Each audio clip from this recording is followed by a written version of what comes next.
Morning, Lois. It's about 7:50 a.m. in Maryland. I am writing to you because my work takes me right by Washington, D.C.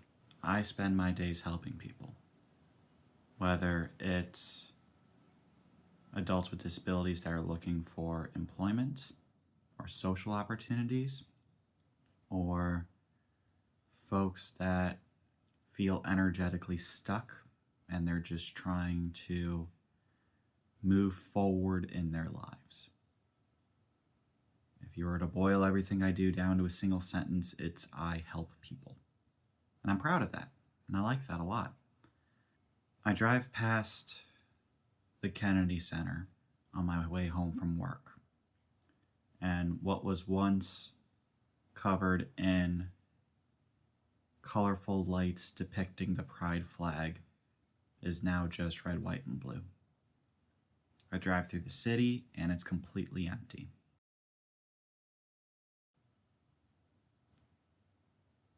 People are scared. I'm scared. And I don't know how to help. I scroll on Instagram and it's instead of a group of people helping each other, the comments are just arguments and trolling and how to get the most responses by saying a single sentence that's controversial and triggering. How do we, as a community, we as in DC, we as in America, we as in the earth, how do we put our fear aside to gather together and create a performance of development? Developing's easy when everything's going easy. How do we develop even when our country isn't developing? Luke is in pain. The country's in pain. The world is in pain. What is it possible to do? Actually, in Luke's original video of this to me, he said, can we put aside the pain? And no, and we should not. We should not put aside the pain. So I'd like to explore with the Lukes what does it mean to put it aside, and what do you think happens when you put it aside? And what else can you do with pain if you don't put it aside? So I'm thinking of pain, and I'm thinking of the primary impulse of reaction, the idea of, ow, I'm in pain, I want to stop it. And the fact that it is a nervous system message. There's something wrong, and it's a gift for us to be able to listen to, like, okay, there's a reason why I'm in pain. Let's slow down and look at the reasoning and respond rather than react.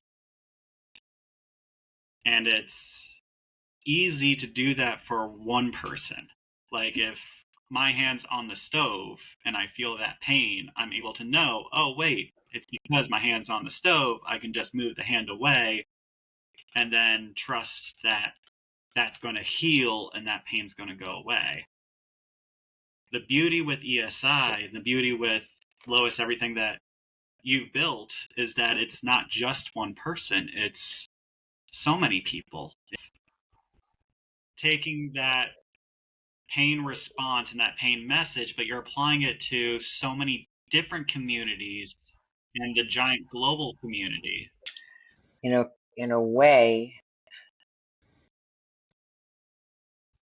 Luke Scaros, you chose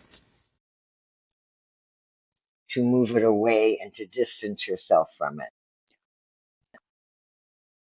You chose to answer in some generalized way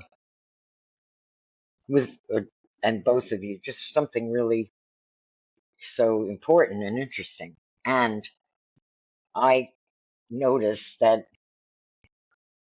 he was talking so much about himself and how he's feeling, and we're now into generalities. How interesting. Is that a way to move away from the pain? I wonder. I don't know. That is fair. I'll throw myself under the bus. I've been struggling with intellectualizing the problem rather than feeling the problem, and it's definitely been. Honestly, it's probably been since working with ESI that I first noticed of like, oh, I just go straight to my brain when it comes to solving problems first, because going to the heart, it hurts. It absolutely hurts. I'm seeing so many clients who care so much, and they don't have control, and it's so hard to be able to just sit with them rather than figuring out like,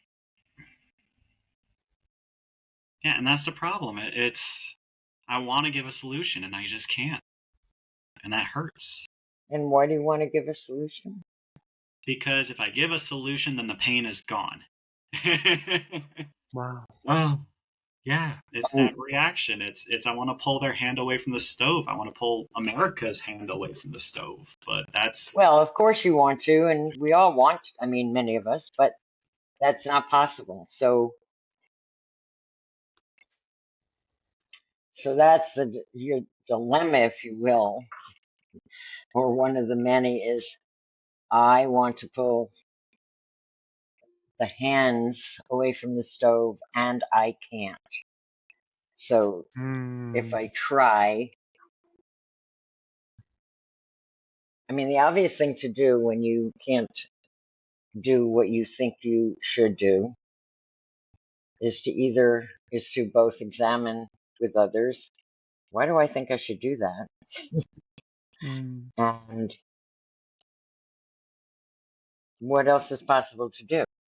And even taking it a step further to the state of our global community of, are we bored looking at the constant drudge of everything that's happening? That we're tired of just going on and seeing everything of, is Trump trying to rename the Kennedy Center, or is he not trying to rename the Kennedy Center? Is now Melania running for president, or what the heck is going on? It's just like, it can be, and it's kind of scary that some of the most terrifying headlines we're now just calling a Tuesday. And it's like, I'm thinking back to like, or I was even having a conversation with a client about like the 1980s. And he was just like, yeah, we didn't have this in the 1980s. That was like, we didn't have COVID, and then whatever we can describe this presidency and just the chaos that reigns since. And now it's just like, it's getting almost boring of just each chaotic headline, which is kind of funny. I mean, given where you are, Luke, I think you have to build support for you and your clients that you are in the world and you are in history, because it's very easy to be, I am in DC. Mm. Well, so you have to work harder than I do, for example, Yeah. or anyone who doesn't live in DC. You really have to work hard at getting out of there. I mean, I don't mean physically, I mean, and there's some wonderful things happening in the world. And you were very giving by saying, I'm feeling X, in this case, bored. And maybe this is not the exact phrasing of it, but you don't want me to feel like that. That pointed not to the like, so agree that you're not going to let me be bored. It's like to build this dynamic, this partnership, this relationship, this community. I'd like to invite us to do something where I'm not feeling bored or stuck in what I do or how I feel, and making it an invitation rather than just coming in, like you said, and ranting and raving or whatever it might be. I think that's Yeah. powerful. Again, as like the improv part is like just making an invitation to do something new together. Yeah, great. So it just is not to avoid the pain, but to have joy live side by side. Our usual normal lives, if we're, I'm just thinking of being a child and how joy and pain are just right out there next to each other Yeah. almost all the time when you're 2 and 3 and 4. Mm-hmm. I think I'm feeling that there was a shift for me, at least, in what began this conversation around putting away pain. It felt a little individualistic to me at the beginning. And then there's been an interesting shift that my energies were feeling of something that felt more collective, like something more that we could both give to each other as well as feel together. And I just wanted to give that really resonates for me as a social therapeutic coach, as a developmentalist, as a performance activist, is also in the spirit of what you gave earlier, Lois, around dualities, is also moving beyond this individual group dichotomy and building something more collective, holistic, that builds with people and the group. So this has been such a wonderful conversation, guys. Thank you so much. Thank you.